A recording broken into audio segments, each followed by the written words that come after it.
Assalamualaikum warahmatullahi wabarakatuh.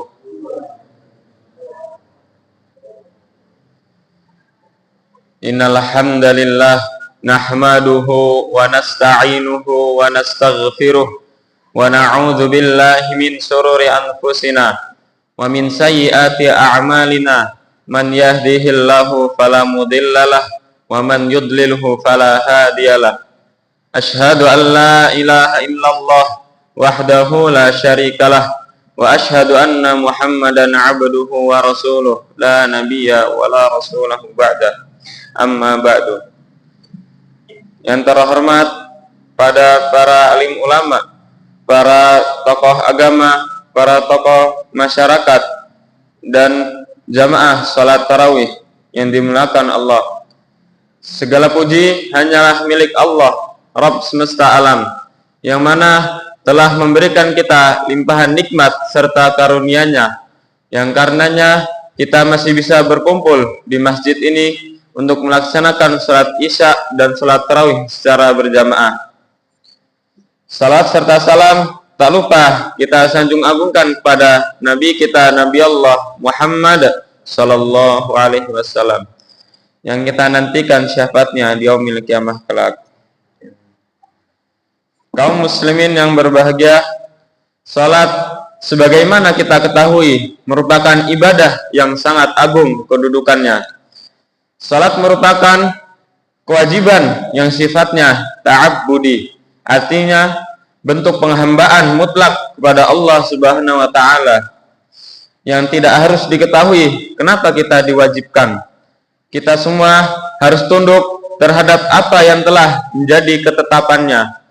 Kewajiban salat diperintahkan langsung oleh Allah Subhanahu wa taala melalui peristiwa Isra dan Mi'raj.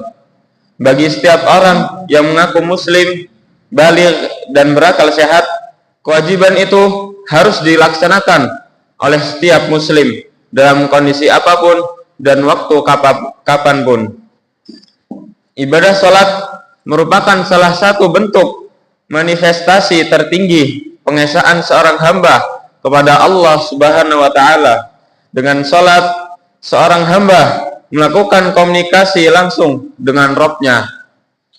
Dia memuja, tunduk dan mengakui ketuhanan dan keesaan Allah secara mutlak di hadapannya. Salat merupakan penyembahan seorang hamba kepada Allah. Oleh karenanya, tata cara pelaksanaannya langsung diajarkan oleh Allah melalui Jibril kepada Rasulullah Shallallahu Alaihi Wasallam. Allah mengajarkan kepada hambanya bagaimana cara menyembahnya dengan benar. Seluruh tata cara salat telah ditentukan oleh Allah Subhanahu wa taala.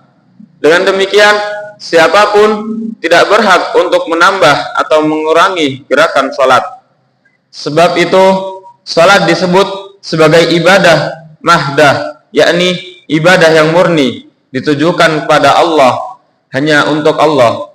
Allah Subhanahu wa taala berfirman, "Iyyaka na'budu wa iyyaka nasta'in."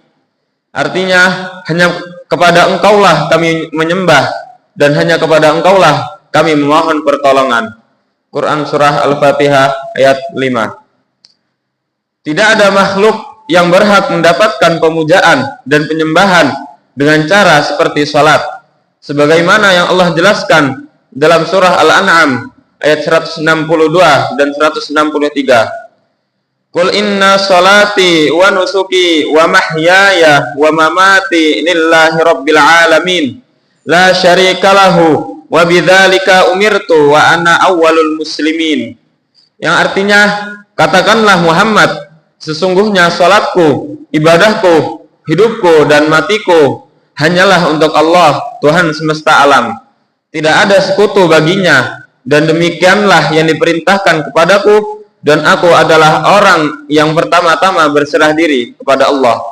Quran surah Al-An'am ayat 160 dan 163. Jamaah salat tarawih yang dimuliakan Allah, pelaksanaan ibadah salat selain dimaksudkan untuk mencegah seseorang dari perbuatan keji dan munkar yang terdapat dalam Quran surah Al-Ankabut ayat 45, Utlu ma uhiya ilaika minal kitabi wa aqimis shalah. Innas salata tanha 'anil fahsya'i wal munkar.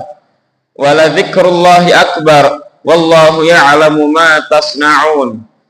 Yang artinya, bacalah kitab Al-Qur'an yang telah diwahyukan kepadamu Muhammad dan laksanakanlah salat.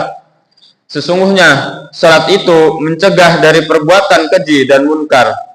Dan ketahuilah, mengingat Allah, salat itu lebih besar keutamaannya dari ibadah yang lain. Allah mengetahui apa yang kamu kerjakan. Quran Surah Al-Ankabut ayat 45. Apabila salat dilakukan dengan benar dan penuh kekhusyuan, akan melahirkan rasa nyaman dan kebahagiaan bagi yang melaksanakannya. Sebagaimana Allah janjikan dalam Al-Quran Surah Al-Mu'minun ayat 1 dan 2. Qad aflahal mu'minun alladzina hum fi salatihim khashi'un. Sesungguhnya beruntung orang-orang yang beriman, yaitu orang yang khusyuk dalam salatnya. Quran Surah Al-Mu'minun ayat 1 dan 2. Dalam ayat tersebut secara tegas Allah menjanjikan akan memberikan kebahagiaan bagi orang yang menjalankan ibadah salat dengan penuh kekhusyuan, penghayatan, pemahaman dan ketundukan diri kepada Allah Subhanahu wa taala, sehingga salatnya mampu memberikan ketenangan jiwa dan kepuasan spiritual. Kebahagiaan ini tidak hanya didapatkan di dunia saja, tetapi juga kelak di akhirat nanti. Allah Subhanahu wa taala berfirman, "Walladzina hum 'ala salawatihim yuhafizun, ulaika humul warithun." Alladzina yarithunal firdaus hum fiha khalidun. Yang artinya, dan orang-orang yang memelihara salatnya, mereka itulah orang-orang yang akan mewarisi, yakni yang akan mewarisi surga Firdaus. Mereka kekal di dalamnya. Quran Surah Al-Mu'minun ayat 9 sampai 11.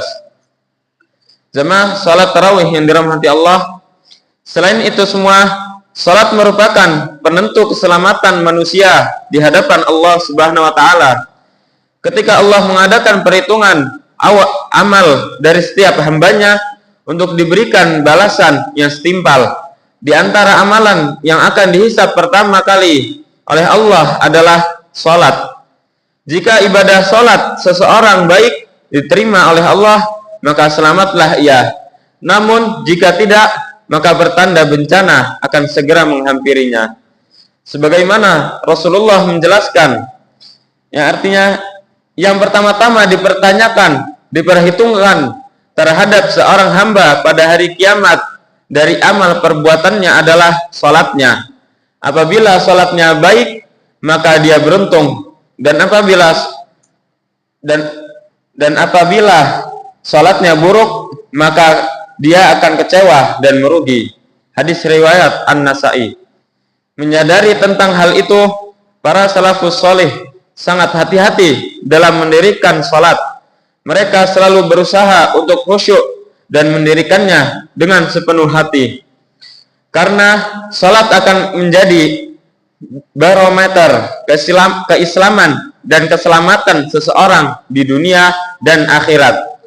Imam Ahmad berkata, sesungguhnya tingkat keislaman mereka bisa diukur dari sejauh mana mereka dapat menikmati salatnya. Kecintaan mereka terhadap Islam diukur dari kecintaan mereka terhadap salatnya. Oleh karenanya, kenalilah dirimu, wahai hamba Allah. Jangan sampai engkau bertemu Allah sementara dalam jiwamu Islam tidak mendapatkan tempat. Sesungguhnya barometer Islam dalam hatimu diukur dengan kadar salat dalam hatimu. Mungkin hanya ini yang dapat saya sampaikan. Kurang lebihnya saya mohon maaf kepada Allah, saya mohon ampun.